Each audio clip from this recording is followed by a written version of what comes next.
We got another day of training camp in the books, man, and the Giants put on their pads today. Full padded practice. You haven't seen it yet until today. And honestly, we didn't get to see too much. I don't see too many videos out there right now. Something that you really want to see is the defensive line against the offensive line. We didn't get to really see those matchups take place. We do have that one video that the Giants posted that I have posted up as well. Brian Burns going against Andrew Thomas, and you love to see those matchups. You want to see top guys at their position going at it with each other and obviously making each other better. You love to see that. That's what you want with Malik Neighbors and Deontay Banks. And you see it with Brian Burns and Andrew Thomas. Now, once again, thinking about Brian Burns, what he could be on this defense, you think about the possibilities of Kayvon not going against the best tackle on the other side, possibly producing as well. So you love to think about that. And Andrew Thomas won that rep, and Andrew Thomas, I think, has been winning overall. But there was one day where Brian Burns put a move on him and had Andrew Thomas slipping. So you like to see that. But all in all, they're going to make each other better, and hopefully they continue to even get better at the position that they're at.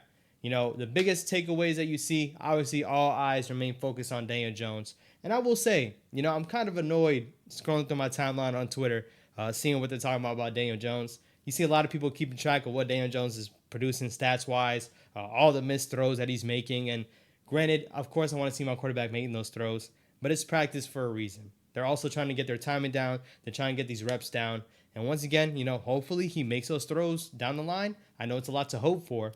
But even if Daniel Jones goes out and has a great training camp, I think we all need to see it in game anyways. We need to see what he can do when we're actually on the field, actually going against an opponent, and see what he can do in prime time. That's what you want to see out of Daniel Jones, and that's what people he could be good in training camp, great in training camp, and people will still not be up for it. So, of course, I want to see my quarterback doing a little bit better. But I'm not going to track every single throw that he's making.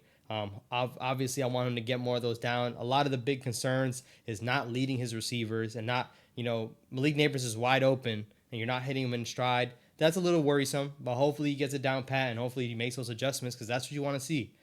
He's open. He's wide open. Malik Neighbors is going to be open. I think there's anything you can really bank on after these couple practices in training camp. Malik Neighbors is going to be the focal point of this offense. We talked about it prior to training camp and prior to even right when we drafted him, he's going to be that guy that gets a lot of targets. And it's clear that the Giants are going to run the offense through Malik Neighbors. It's clear as day. But once again, Daniel Jones today didn't have too many throws. I saw that he didn't have too many, highlights posted on a couple different media people posting it. But you did see a good throw to one of the backup tight ends, up the seam. You love to see that throw like that. And a couple of even right in the breadbasket for Darius Slayton, being over the corner and hitting Darius Slayton in stride. You love to see those throws. Everything to the sideline so far has been really good. I'll be honest. He's been making his throws to the sideline. It's just about the middle part of the field, the deep, post routes that they run, the deep crossers. It's really about getting it in stride for those receivers. And you got Jalen Hyatt, you got Malik Neighbors out there. They got a lot of speed. You got to just get it out there. Hopefully they'll run under it. You definitely don't want them coming back to the ball because potentially that's, interception. But not only interception, incomplete pass on a play that could have been, a big play. So hopefully Daniel Jones makes those adjustments. But once again, man, it's practice for a reason. They're going to have a lot more practices before the games really kick off. And hopefully he makes those adjustments and gets there. I don't think it's that Daniel Jones doesn't have the arm strength. I don't think it's that. I think, once again, it's just throwing anticipation, making that quick read and really getting it out there to him. Because if there's anything that we've, held about Daniel Jones is that he holds onto the ball for a little bit too long. So it's not always the offensive line being bad, which last year it was bad. We know that. But it's him holding on to the ball for way too long. And by the time he's throwing it out there, the guy's either going to run out of bounds or he got to stop to get the ball. So hopefully those things change a little bit. Going at the running back position, once again, man, hopefully this goes through. But Dante Miller with a good run today. He looks explosive. He looks fast. Does he really have everything that's better than Devin Singletary or even Tyrone Tracy? Maybe not. But you can see his gain speed is there. It's there. He ran a 4.2 something on the 40.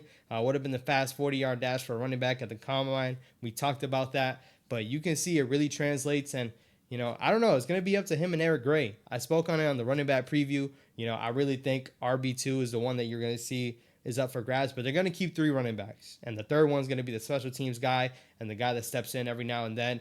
I think Dante Miller has a chance because Tyrone Tracy, so far from what we've seen, he's been doing a great job at being the receiving back, being a focal point on the offense, and, being a weapon. You want to see Tyrone Tracy being that, and it looks like they're using him in that manner. So it's really going to see, hey, Eric Gray, Dante Miller, who's making this team? And I'm excited to see it because, once again, if you haven't seen that Dante Miller video, check out that video. But not only that, man, Dante Miller, I'm rooting for him. I really want to see him succeed, so hopefully he can crack that. I haven't seen too much about Eric Gray. I saw a drop check down today, so not too much on Eric Gray. Now, the injuries are a little bit concerning because, of course, when you're a Giants fan, you know Giants players have some injuries here and there, and we already have a couple. Hopefully, they're nothing too serious. Evan Neal remains to be on the PUP list. Theo Johnson got taken off, so you love to see that. And Theo Johnson also had a couple of catches. So Theo Johnson is going to be a focal point in this offense, especially being, possibly tight end one. Could be and should be. You think about guys like John Michael Schmitz that's out. Dexter Lawrence is out today for an illness. Tyler Nubin's out. So there's a couple players already on the sideline. Hopefully they're not, long-term injuries. There hasn't been any reports of any of them being long-term. Dexter Lawrence obviously being sick is being under the weather.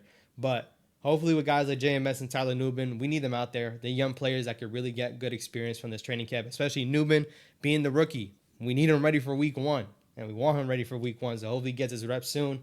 And he had cramp issues after the first practice, and we haven't seen him since. So hopefully that doesn't linger out through the whole summer. But once again, man, training camp, first day of pads, not too much to really take from it, but hopefully they continue to grind out these practices. They should be back out there tomorrow, and hopefully see a lot more one-on-ones. I want to see KT against Illuminor, KT against Andrew Thomas, Brian Burns out there. I want to see all those matchups taking place because those guys in the trenches is where it really lies in trying to see if this defense is going to be pretty good next year. DBs is definitely one of the concerning spots. If this front four and the linebacker core is going to play well, that could definitely help these DBs, and that's super important, man. So that's all for this training camp practice. Hopefully there's more coming through. We got the last episode of Hard Knocks taking place tomorrow, so make sure you stay tuned for that. I'll definitely have a video covering that and the practice tomorrow. I will catch you guys in the next one. Stay blessed. Peace.